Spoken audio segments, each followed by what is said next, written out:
Good evening and welcome to tonight's webinar. My name is Anthea Hartzenberg. I head up operations here at CatalyzU. Thank you so much for joining.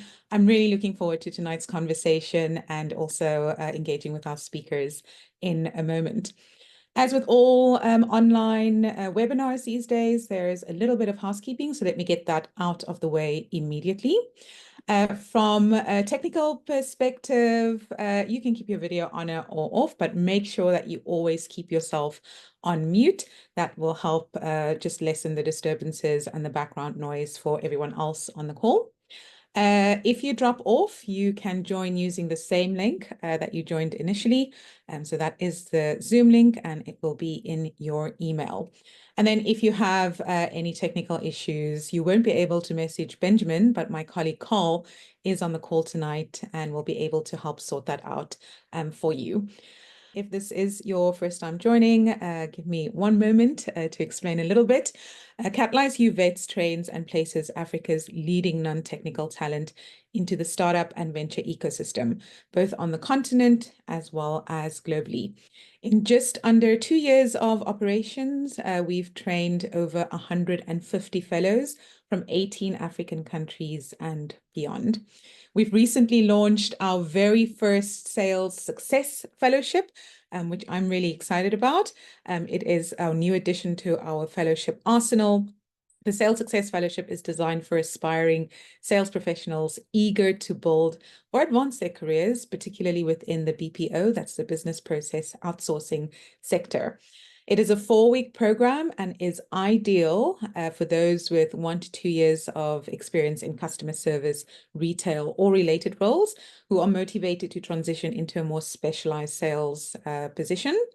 Professionals from other industries looking to enter sales and develop the essential skills needed for success in those roles, or people who, as part of their roles, are driven by targets, eager to learn how to reach those, and interested in long-term career growth. If you would like to learn more or apply or express interest, there is a QR code on the screen. You can absolutely take a snap of that, and you'll be able to access some more information about our new fellowship. We are currently reaching the end of our Venture Capital Fellowship, which has been running for the last 5 weeks or so. And I'm really excited to have some of the fellows from the program join the conversation this evening. Let's jump right in. I am very excited to be in conversation with some incredible speakers this evening, and we'll be talking about breaking into the role of Chief of Staff, demystifying some of the responsibilities and accountability that sits in the role, understanding how it translates into different spaces. So initially, we wanted to only focus on VC funds, but now we've expanded it somewhat with our additional speakers to also focus on venture building or venture studio, as well as focus on the role of a chief of staff within a startup. So I'm really, really excited to welcome, firstly, Konstantin Behr of 54 Collective, Araba Andoh, who's the Chief of Staff at Fluid Capital, and Beatrice Ferreira, who's the Chief of Staff at Purple Elephant Ventures. I'm going to stop sharing and I'm going to spotlight all of our speakers this evening. I'm going to kick off with Araba. Araba, my first question, we'll start with you and then we'll hand over to the rest of our speakers. So tell us about yourself, brief introduction, and more importantly, tell us a little bit about how you landed in your current role. Yeah, thanks, Anthea. Hi, everyone. I'm Araba, based in Accra, Ghana. Yeah, I think for my role as Chief of Staff of Fluid, it was very much serendipity. I was a previous private equity investor as well as a consultant. And, I got tired of writing memos. And I knew that, there was more to founders than, dishing out checks, right? So I quit my job in June, and then I decided that, okay, I really want to work for a startup. Now, I was a bit confused. Okay, so which function do I actually work in? Is it operations? Is it marketing? Is it sales? I'm a journalist at heart, and I knew that I really couldn't make a decision. And I saw Fluid Finance Technologies opening up a listing for a chief of staff. And from the get-go, when I saw how unclear the JD was, I knew that that was the right fit for me because it provided me the opportunity to build systems and structures, which is what I really love to do. So yeah, basically that's a little bit about me and how I got into Fluid. Fantastic. I'm very excited to unpack that a little bit more. But let's move on to our next speaker, Konstantin. Brief introduction and tell us how you previously ended up in the Chief of Staff role at 54 Collective. Hey everyone, glad to be here tonight. So I've been working in the African/emerging market VC space for the last 7 years, and was, as of a couple of months ago, the chief of staff at 54 Collective, which I'm sure many of you know, and I think some of the team members are here. And I, similar, just was very, very lucky to land the role. I was just trying to find my way back into African VC. I think, as many of us know, it's just such a small ecosystem, which means also just very limited number of job opportunities. And I also felt that I didn't want to, so I worked on the investment side, I worked on the venture building side, and I also supported launching an African-focused climate tech fund. And so I wanted to actually go back more into that operational piece, which then again limits the number of jobs even more. I didn't want to invest. I didn't feel like I was suited for that role, but I still wanted to be in that space and to build in that space. And so kind of when I saw the JD, I didn't think much about it. It was more about, oh, here's an opening at an African venture builder accelerator. Why don't I just apply? It didn't really even look what the title was. And then as I went through the interview process, I realized, no, this is exactly what I was made for, or at the time, what I was made for. So I was very, very glad that I could get to experience that role for nearly 2 years. I love how our first two speakers were, not necessarily trying to get into the chief of staff role, but there was an opportunity or they wanted to break into the space, which I think already speaks to the different kinds of way that you can get into this kind of role. But on that note, I'm going to invite Beatrice, our final speaker, to introduce herself and then also tell us a bit about how she ended up in her current role as chief of staff at Purple Elephant. Hi, everyone. Thanks, Anthea. So yeah, I'm Beatrice. I'm Chief of Staff to a venture studio that's building in sustainable travel tech, which sounds like a really big niche, but tourism is such a large part of the East African economies. So I, like very similarly to the other two speakers, I started off in a health tech startup as a marketing intern and eventually moved to product user research, but kept some of my marketing responsibilities. And I moved into growth marketing and product research at the same time. So I also felt like I was a generalist at heart. And when I moved to Kenya, I started at this venture studio in venture building. And it was earlier this year when our founders realized that the portfolio is a lot to manage. We had built 5 companies in a year and a half, and saw the role for a chief of staff, and that's how I started. Thanks, Beatrice, and thank you all for joining. As mentioned, really excited to tuck into the conversation. I'm going to start in reverse order. So Beatrice, starting with you. You were actually in a company, there was a realization that, there's a need for this kind of role. In that transition, can you maybe tell us a little bit about the skills or experiences either at Purple Elephant or before that made that transition easy for you? Yeah, it's a great question. And I wouldn't say that the transition was easy. It was a sharp learning curve, but there was a lot of things in my venture building experience that helped me for this role. So as a venture builder, we would ideate every month new business ideas and then research them in a 2-week sprint, pitch it back to the company and see if we wanted to put a bit of money behind creating an MVP. And in that research stage, there's a lot of things that need to be done. So you're just trying to gauge the market size, you're talking to potential customers, other stakeholders in the space. And I think that it was that experience that has helped me in this role, which is actually very people facing. So I would say that has helped. And then from my earlier experience at the health tech startup, it was more having to learn something from scratch, know everything about it, and then integrate it into whatever I know.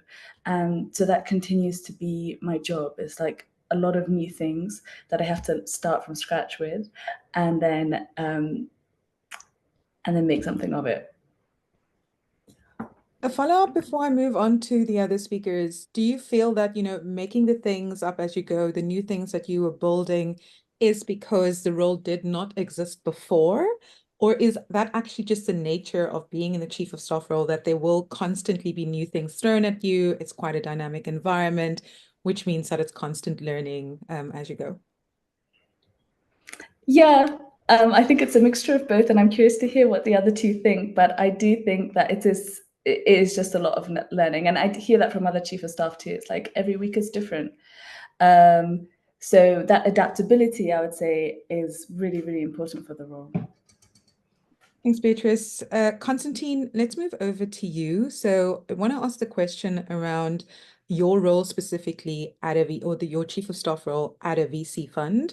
And I want to follow that up with what Beatrice has just mentioned. So what does that look like, or what does that role specifically in a VC fund look like? And then what are the skills that you feel would make someone successful in that role? Beatrice already mentioned being adaptable. There's constantly new things, but keen to get your take as well.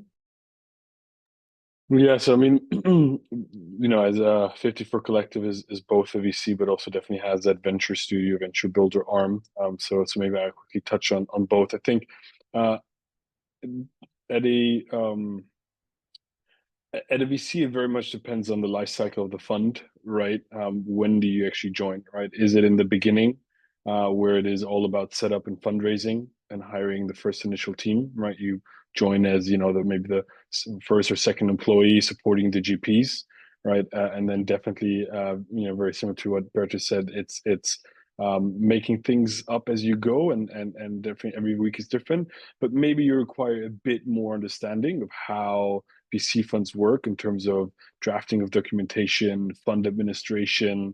How do you very quickly set up a sourcing process? How do you very quickly set up a portfolio management system? Have you worked with some portfolio management systems before? So I think if you want to join kind of a very vanilla 2-20 VC, it is quite helpful to have that first experience, because especially in the beginning phase, a lot of it is very somewhat straightforward, but just requires a lot of work.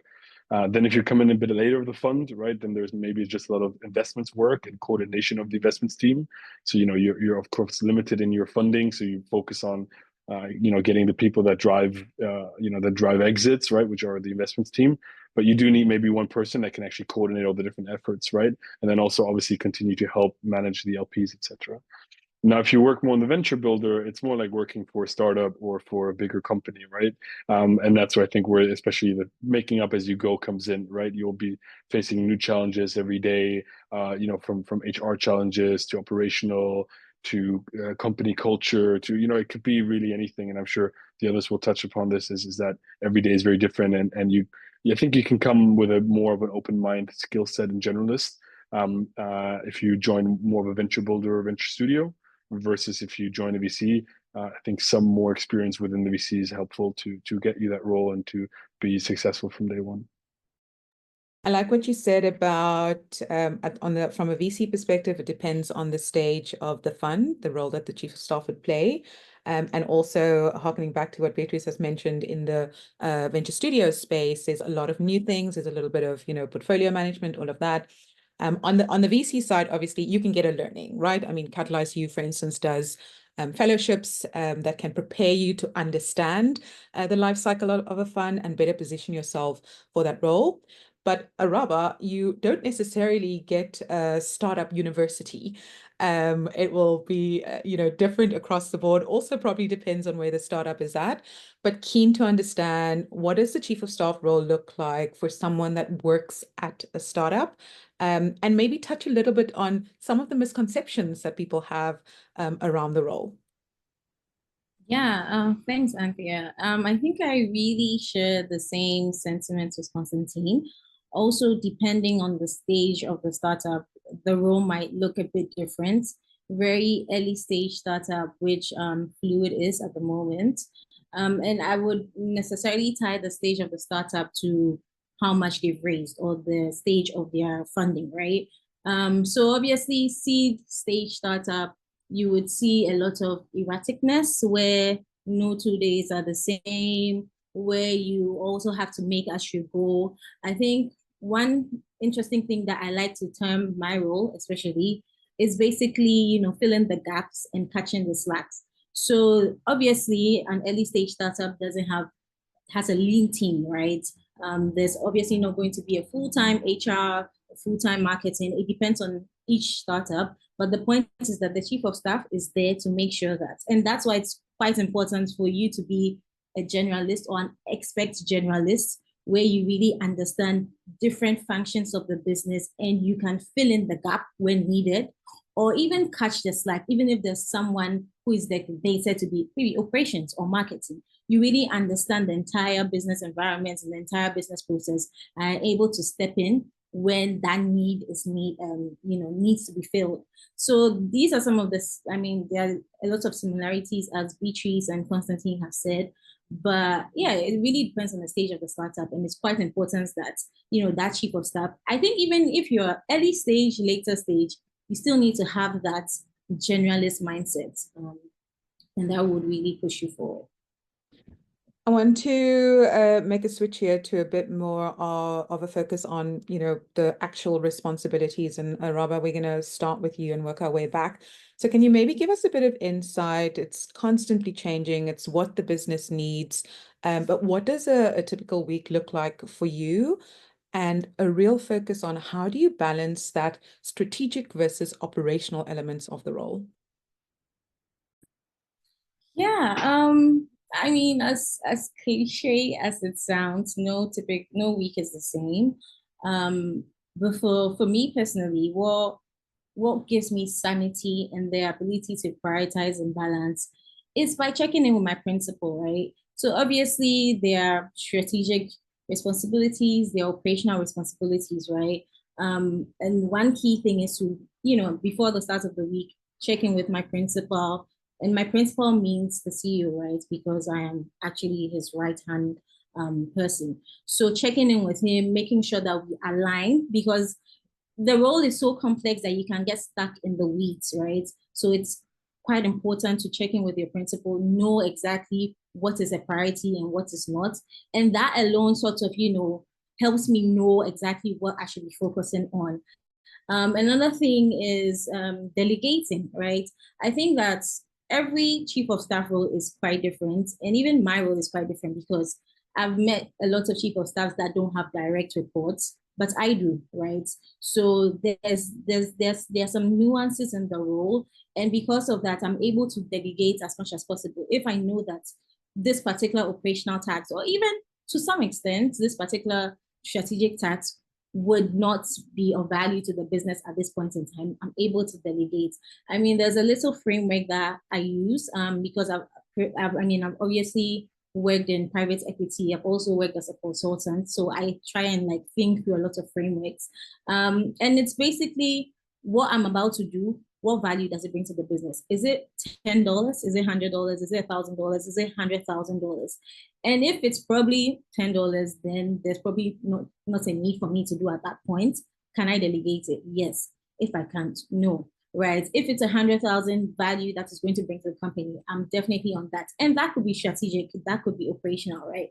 So thinking through all these things, knowing how to speak, align with your principal, knowing what value the responsibility that you're going to undertake brings, helps me prioritize, help me balance all the different activities. The three things for me that's key there, and I absolutely love that framework, that way of thinking. So the first one is around being aligned with leadership, whether it's your principal or whether it's just the CEO. If you have people in your team, making sure that you are able to delegate. And that framework that you shared, which is such a powerful and insightful question, which for anyone at an early stage startup, can be a guiding principle, which is, the thing that I'm going to spend my hour, my day, my week on. What is the value that gives to the business? And if you have no one to delegate to, it's also a good indicator of, should I be doing this at this time? I really like that. Konstantin, can you maybe tell us a bit about how your role as a chief of staff varies based on fund size, or as Araba mentioned, she has a weekly check-in with her principal to make sure that they're aligned. But how does your role differ in terms of fund size and leadership styles? Mm. So I think the leadership question is interesting. There's a notion that there are two types of CEO of chiefs of staffs, right? There is the CEO's chief of staff, or there is the company's chief of staff, right? If you're the CEO's chief of staff, you are his right person, man or woman, and you protect him and you work for him. Like, you do anything for him, right? You sacrifice your life. If you're the company's chief of staff, you sacrifice your life for the company. You do everything for the people of the company, right? And you help them to get better access to management, whatever their needs is, you're there to serve them, right? So I think that's the distinguishing. And it seems like Araba is more of her CEO's chief of staff, which means you're closer to him or her, and that also then aligns with your priorities, right? Because then it's very much focused on understanding their priorities, but also protecting them, right? And you're sometimes in a difficult position because you're a bit detached from the team. In terms of the prioritization, right? I think how I always see it is that you're a helicopter, right, over like a forest fire, and you're constantly hovering over, right, the forest fire, and there are multiple fires. We all know it, right? In whatever role you have, there are always multiple fires, right? But because you have that overview that the CEO doesn't have, because he's focusing on, selling new trees or whatever, you then can drop in, right, and can understand, do you have to drop in and solve that fire yourself, or do you coordinate some resource on the ground to fix that fire? And so I think that overview is quite important, which I always urge when people enter the role. Go on 8-10 hours calls a day. I know it's hard, and you will work until late at night because you got to catch up, but you have to understand every piece of the business, right? So that you can be your CEO's chief of staff, because he would never be able to have that insights into the company. That's culture, that's people, that's gossip, that's understanding how processes work to the little detail. And so in terms of what you do every day, I always urge people in the beginning of the role, like, really jump on all these calls, be a fly on the wall, shadow, understand, right? And then maybe some examples in terms of fund size, right? Obviously, there's different roles, different responsibilities that correlate to the fund, and again also the life cycle. So maybe a bit about when you're fundraising as a chief of staff, you'll be helping drafting LPAs, which are kind of the offering to the LPs. You'll be working on coordinating legal resources. You will be drafting proposals for investors and LPs and the decks, right? So a lot of, because it's then the CEO's highest priority is to fundraise for the next fund, you're going to do a lot on that, right? Whereas if you're in the deployment phase, right, and I think that's more what Beatrice is working on a bit in terms of the portfolio work, right? You really then focus on, how can we be better investors? How can we make sure that we use the resources that we have to the best of our abilities to drive economic returns or impact returns to our LPs? And so then you're doing a lot more on the groundwork, strategy. How can you do better sourcing channels? Also finance, can you spend your resources better? So it depends a bit. I see it as, again, going back to those two life cycles, but always very closely tied to what are the CEO's priorities, because you're next to him or her, and you're trying to help them as much as possible. Araba, I see your hands raised. I'm going to come to you. I just have one quick follow-up for Konstantin. Why does it matter, the difference? So chief of staff to the company or chief of staff to the CEO? And for someone looking to break into that space, how would they know which side you'll be playing on? I think in the interview with the CEO, you will know what they want. It will be either a very personal interview that very much is trying to build that connection to him or her, and really says, I need somebody, I need support, I want you.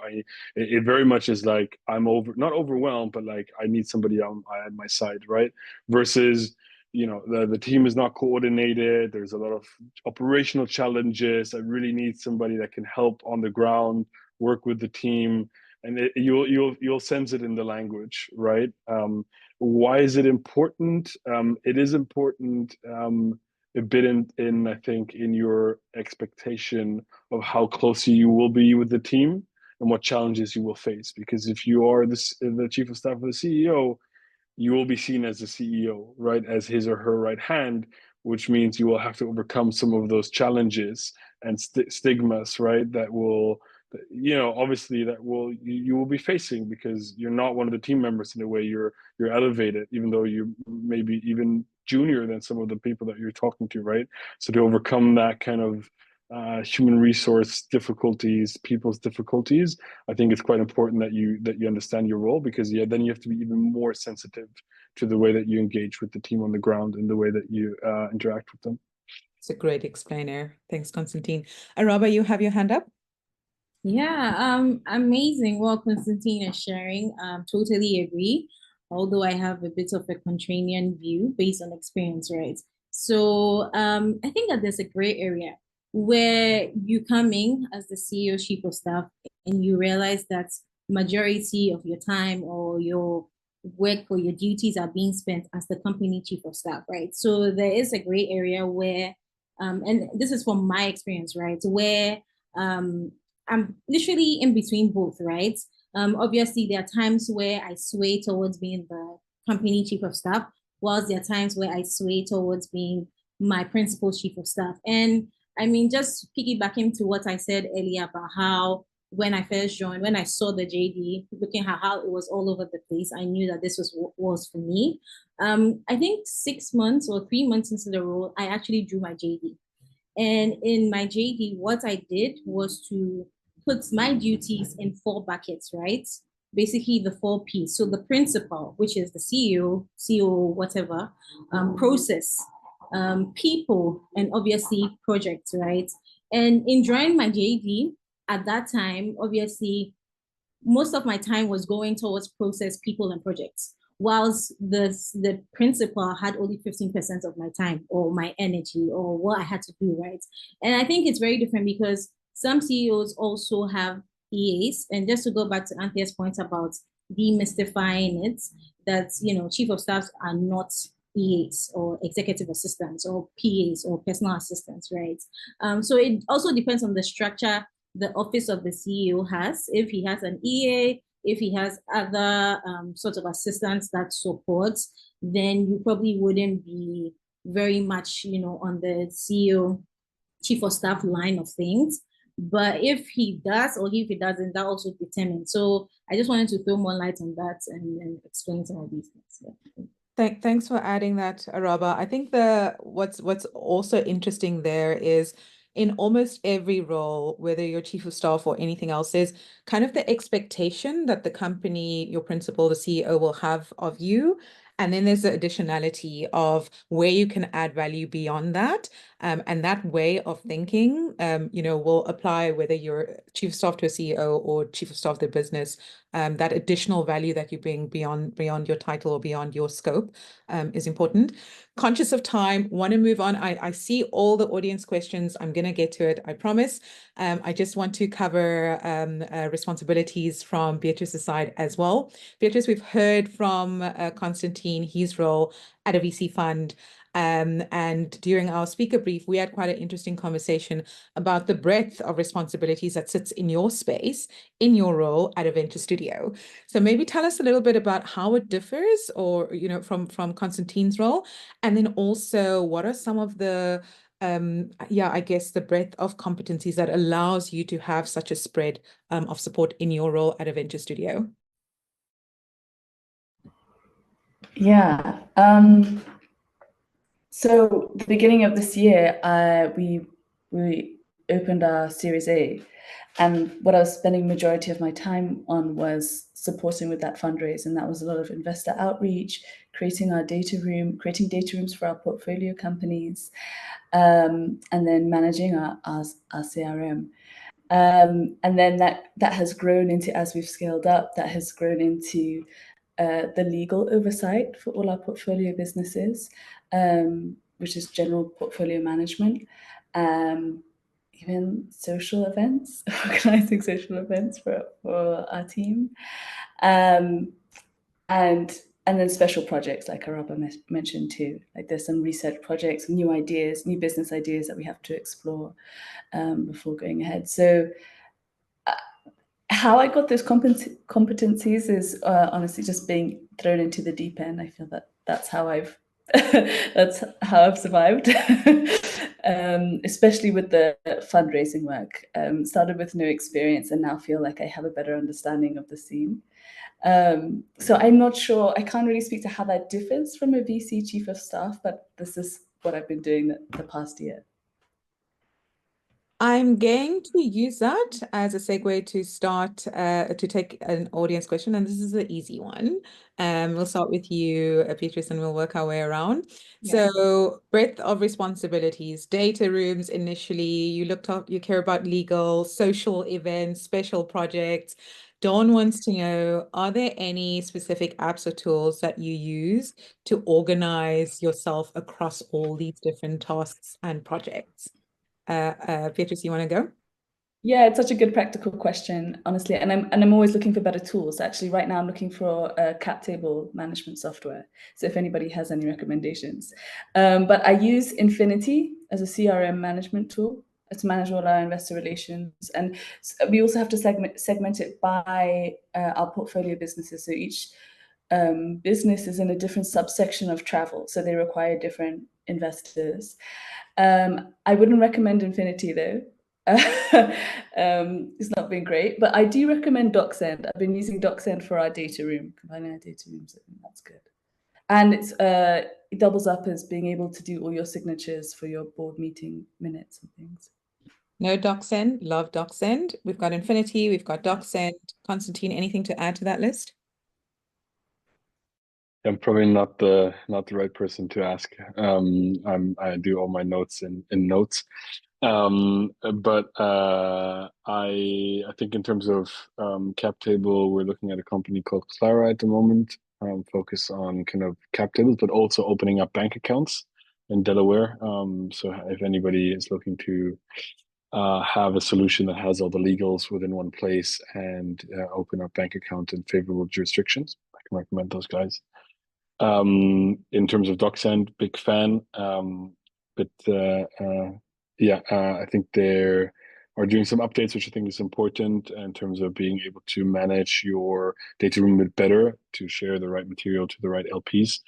And no, I think otherwise, yeah, I'm not the most tool savvy person, so I will defer to Araba to come in on that. I just want to say that clearly there's a sign here that you can also just do this on Google Docs. It doesn't have to be complicated. So there's a spread here. Araba, keen for you to focus on the more practical elements of coordinating, within the business. And also this webinar is not sponsored by DocSend. Araba, over to you. Yeah, I think I share the same with Konstantin. They're just basic tools. For me, very big on documentation. Obviously, we're a startup, things need to be structured, and that's why I'm there. One of the tools that we rely heavily on is Notion. Helps us with everything, literally, from processes to how we do this. And obviously, we use an ERP called Odoo, which we're still in the works, right? And yeah, basically Google Docs, Google Meets, the entire Google Suite, as well as WhatsApp. Fantastic. I think that was a really nice, even though it was high level, it was a really good view into some of the things, the responsibilities that you all own across the different spaces. Let's go to another question that I have here, which is coming, well, there's quite a few actually coming from Nancy.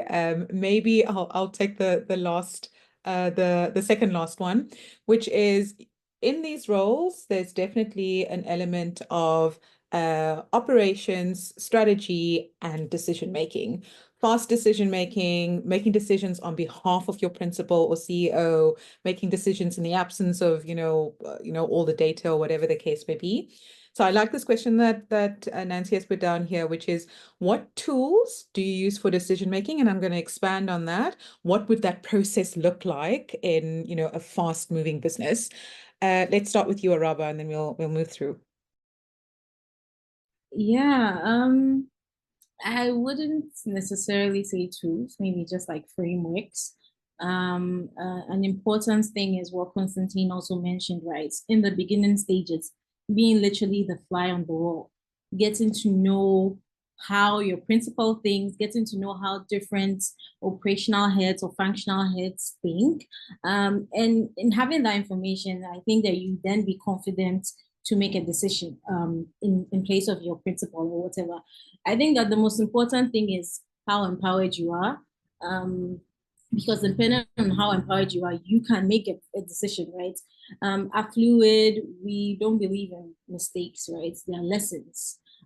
So that's one way that makes me very easy and very confident to make a decision. Even when I got in maybe 3 months, I was taking very high level decisions, right? But that's just because I had been empowered by my principal. I had, done the work and actually getting to know the team, know how they think about things, know how they work. And then obviously using just like maybe frameworks that I think about, just like what I explained, right? What value would this bring? Like, for example, if there's a decision that, oh, okay, can we approve $10 worth of, I don't know, credits? Yeah, that's a decision that can be made easy, right? But $100,000 worth of credits, maybe I'd have to think through this. I have to know exactly why we are doing this. So yeah. Hashtag not tools, but frameworks, like that. I hope that answers your question, Nancy. Going to move on to our next section, which is the meat of what we want to unpack tonight, which is how do you actually land a chief of staff role? So Konstantin, coming back to you, what advice would you give to someone that was looking to transition into the role of chief of staff, whether it's at a fund or at a startup in general? What advice would you give them? Brace yourself for a long search. No, I think a couple of things. The first one is definitely, I do believe there is a level of experience that you can bring, right? So especially if you do apply to a fund, right? I think having worked as an operations manager or as a even intern or some sort of experience that or having done some courses like with CatalyzU, I think it is important, right? You really want to understand the ins and out of the model, similar to the venture builder, venture studio. It's not an easy model, right? A lot of us are struggling to actually commercialize it. And so really being able to hit the ground running and being able to sell something in the interview, which I think is a bit different, and I'm not disregarding startups, but I think is a bit different than in a startup, just because you're supporting startups, right? So you want to be able to somewhat hit the ground running, also because your life cycle might be, you have to show success a bit quicker, right? You have to raise that money, you have to start deploying, you have to see those returns, and so I think being able to hit the ground running is an important setting point when you apply. The most important thing, though, for me, which is something that you can't really manufacture, you have to have an energy with your principal, right? Like it has to be a match. So I think reaching out to the roles, understanding what type of people that you enjoy working with, that you have a connection with, checking them out on LinkedIn, listening to some podcasts from them or whatever. Is this a person that you really want to work with? Because you'll be with that person in rooms and airplanes and crazy situations, right? You will literally share your life, which is in my case, and doesn't have to be always, but you're so closely knitted to that CEO that you really want to make sure that this is a person that you want to work with. And often you can already find that out a bit beforehand, even before you apply, right? And trying to find that I think the energy and that vibe is so crucial. So once you apply, like check out the management team and see if these are people that you actually want to work with. Have the somewhat of a thing that you can bring from day one, where you can say I can hit the ground running, right? And then work as much as you can on your people skills beforehand, right? It is all about, as Araba said, and being able to connect with the team, making sure you understand the team, you're able to feel empathy, because again, these are in the end, businesses are just people, right? You have to be able to work with them, and so whatever you can to work on communication, coordination skills, prior, I think will all be. You have to showcase that in your interviews, that you are someone that you can work with senior people, with less senior people, people from different cultures, backgrounds. So whatever it helps, doing different kind of workshops or whatever to really try to polish those skills, I think will help you to win those interviews. Thanks, Konstantin. Flipping it a little bit. So, Beatrice, you were in another role and transitioned into this role of Chief of Staff. So, many of us, we like the companies we work for, we might see a need for a very specific kind of role, and it might align very much with where we want to go in our careers. How could you potentially start that kind of conversation, specifically, obviously, for you at a venture studio? But if there's a need that exists, either identified by yourself or someone else in the business, and it's an area that you are comfortable moving into, how do you kick off that conversation?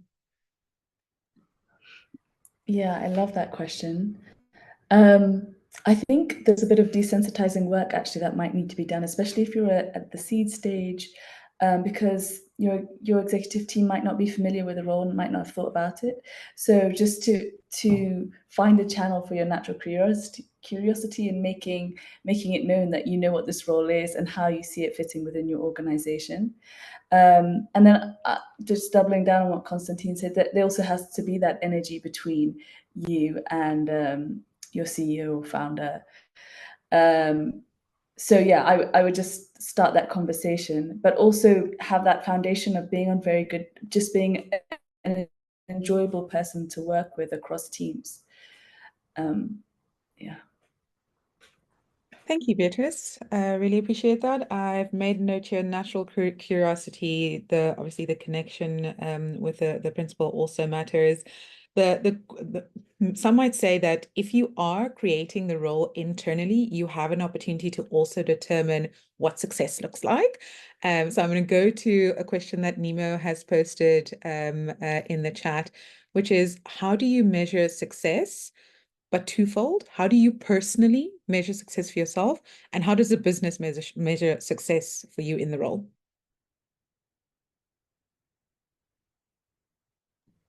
Is that for me? That is 100% for you. Okay.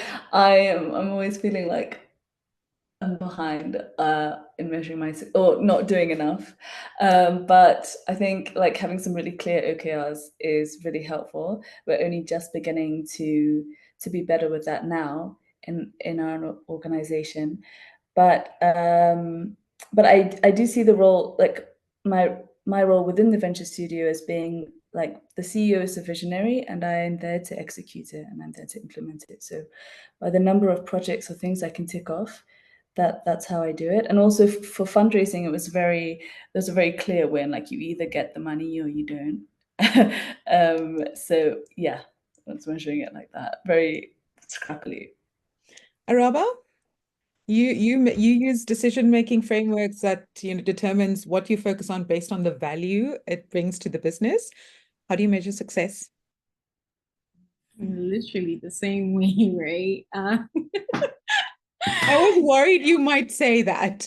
No, but let me just like add on to what Beatrice said. Obviously, having some OKRs, and yeah, just like Beatrice, we're also trying to get better at that. But I believe if you know you're winning, you know. If you know you're also doing a bad job, you kind of know, right? But yeah, the process is still a bit not clear. But basically, we use OKRs, or my principal and I use OKRs. Yeah, back to seeing ticking off the list, right?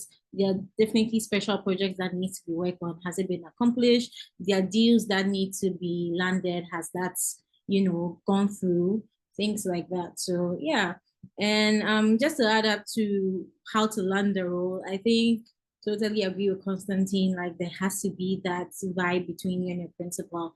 But most importantly, and I think this is what causes the role to be further much more obscure, is the fact that you don't have to look for titles. I mean, there are a lot of companies that are looking for a chief of staff, but haven't labeled it as a chief of staff, right? So it's best to look at the JD, look at what exactly is in there. Obviously speak to a few people in the team, get to know the scope of work, and that determines whether that can be a chief of staff role or not. And if you get in there, if, for example, if you go in with maybe a special projects manager, right, that can be a chief of staff role, right? So it's just about aligning with the company and the team and the principal to sort of change your title. But I think the key thing is that if you're focused on titles, you probably would take forever to land the role, right? Friends, I want to get down to the practicalities of it. Konstantin already, intimated how hard it is right now to land a chief of staff role. I think it's in general hard to land a role in the ecosystem right now. So practically speaking, not wanting to apply for 10,000 or 1,000 roles that's out there, what are the one or two things, if someone is looking to land a role beyond simply applying, that they can take that might get them a step closer to a foot in the door? Konstantin, let's start with you. So I think the first thing would be, it's always easier, just because there are more of them, to land a role at a startup, and to start there. Right. Again, not disregarding at all the importance of the position. Just it's more, just there are more startups out there, right, than VCs, naturally, and there are less LPs than VCs. And so I think, yeah, starting there, I think is an interesting path, and that allows you to then to potentially grow if you want to into VC, because you've seen how it works on the startup level. And I think there it really becomes about, right, we talked about before, like it's all about helping and like enabling the CEO, right? And so going to founder meetups, going to ecosystem events, and speaking to the founders and asking them, like, what are your needs? Do you feel overwhelmed that you're growing so quickly? How are you managing all these things? And I think a lot of them will have thought about a chief of staff, but obviously, right, startups are also usually in a cash crunch situation, right? So I think building that initial relationship, we all talked about energy, right, with that founders, and then indicating, I'm willing to learn, I'm willing to put in the hours. I think for me that, and some of my team members will maybe laugh, I think the hours are important, right? And that sacrifice that you say, I really want this, and I'm going to work the same hours as you. You wake up in the morning, I'm up in the morning. You go to bed late, I'll go back. Like really showing that you really want this and that you're willing to put in all that crazy amount of work. Because one thing that I can definitely say is that it is the best role, and I think every chief of staff will say the same. And it's just extremely fruitful. But I think if you show that passion, then the startup founder will say it is worth that money, because I have somebody that I can rely on, that I can count on, and that's just going to churn out, and execute. And I think if you are able to build that relationship with the founder by going through events, speaking to them, helping them maybe on one or two side things without taking some money, right? And being an advisor, and then saying, hey, I really want this. I think this is currently, I think, one of the best ways to get, because every founder is thinking about it. Every founder at the moment is like, this is an amazing role. I want somebody that's hungry. I cannot afford them. And then you build that relationship, and you might change his mind. And I think the part of the reason is that the enormous value that someone in this role who is competent and can manage all the moving pieces can add to the business. But I want to wrap up there what you said. So if you want to land a chief of staff role at a VC, it might be easier to start with a startup. One thing you mentioned earlier, which I think is also useful, is what are the parallel roles or skills that would make this transition easier? So for instance, if you're in a head of operations role, that might really help. Go to events, connect, speak to founders, understand what they are trying to figure out right now and how you can help. And then also be realistic around expectations. So if you are going to be a chief of staff to a founder, it might require long hours, quite intense role. Be open and realistic around what that would require. And one thing I want to add is, because I'm always a bit of a pessimist, there are roles out there, and I think they're so important. I was reflecting about it today, because we all know where has the chief of staff come from? from the White House, right? That's, we saw in all the movies, right? And now, as of today, the chief of staff will be there to coordinate. But I believe many of us things will probably not be beneficial to the world, right? So all of you that are looking for the role, right? Join it with the hope that you are able to coordinate resources and drive efforts to counteract, what we're seeing over there, right? And I think that's incredibly important, especially on a day like today. Great addition there. We have 4 minutes to go. I want to talk about exit pathways or growth beyond the role. Maybe let's start with you, Beatrice. So it's an exciting time to be at Purple Elephant. You get to touch all of these various different parts of the business, but also work with your portfolio companies. But if you look beyond what this could enable for someone in a similar role, are there some exit pathways or even areas of growth that, naturally emerges from being in this role? Yeah, I think there's 3. So maybe the next pathway would be to be a chief of staff to either a bigger venture studio or a VC fund. That's the natural next one. But personally, I'm actually quite interested in, I feel like I have 2 options, either start a venture of my own or a fund of my own. And I think that this role has allowed me to take like a bird's eye view of the business of a studio and then our portfolios, but also just being operationally on the ground. So without taking on that risk that a founder would. So this has been great testing ground for me, and then I just see that growing with time. And I think also naturally there might be a specific area that you've come to really enjoy or that you want to level up in and hone in. And this role kind of lends itself to that as well. Araba, I want to hear from you, not that you've maybe thought about it yet, but kind of, what that could look like for you. And then I'm going to circle to Konstantin, who's actually made a shift from the role. Araba? Yeah, I think on the startup side, probably head of operations, director of operations. I have actually thought about it, and it's actually in line with the role that Konstantin already has right now, which is head of corporate affairs or head of corporate development. So there are different exit pathways, and you just need to know what works for you, right? Thanks, Araba. Konstantin, you've actually transitioned from this role into something else. Was that an opportunity that came up? Was that a recommendation? Was it my time is done here? I need to balance my sleep and life. What drove that, and how easy was it to actually step into what came next? Should have prepared for this question. In full transparency, I haven't fully left my role as the chief of staff, and I think as long as you are somewhat still reporting to the CEO, he will keep, or he or she will keep you close.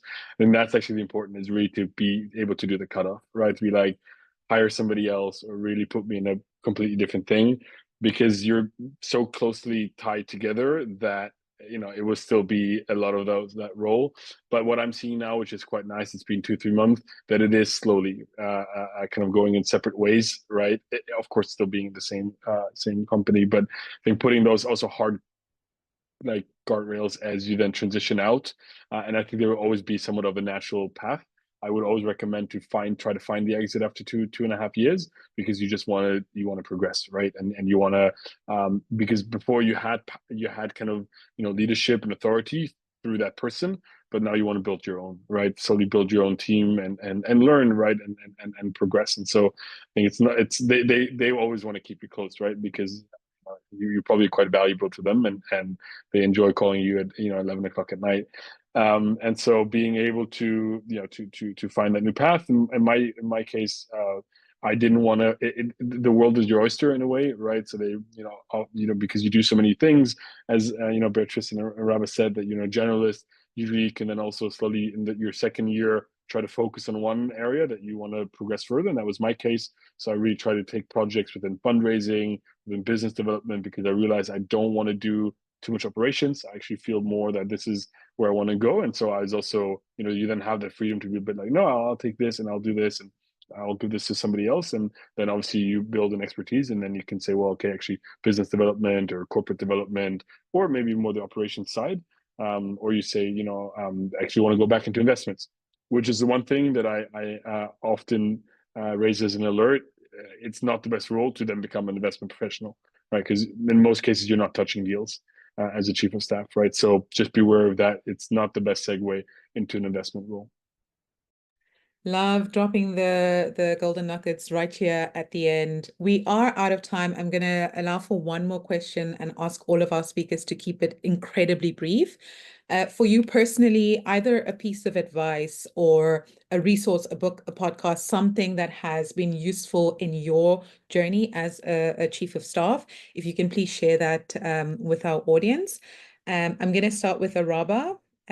What would your one piece of advice or your one resource beyond all of the useful frameworks that you've already shared tonight? Yeah, just keep on reading.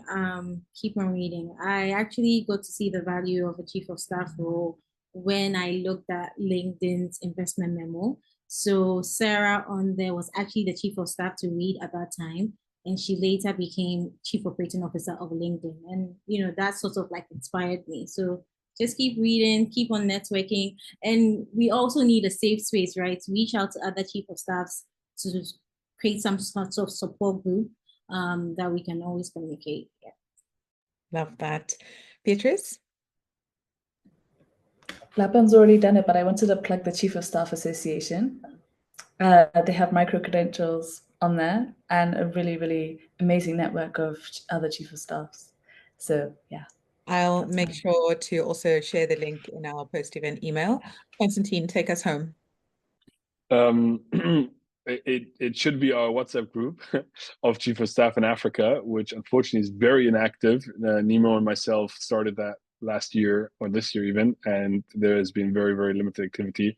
But I think it could be a super valuable resource for us Chief of Staffs, but also for other people. So I think a good reminder for us to reactivate that WhatsApp group. Yeah, I second that. Yeah, and so I think that will be super helpful because I have some other chiefs of staff that I speak to on a monthly basis. But we, obviously the ecosystem is special, and so I think we need to support each other. So Nemo, let's reactivate it, and maybe also see if we can share some of our learnings out to the ecosystem. Absolutely love that. And once that is set up, please let us know. We'll also let those in the audience who are in this role already be aware of it. Friends, we are out of time. I really enjoyed this conversation. Thank you so much for sharing so freely with our audience.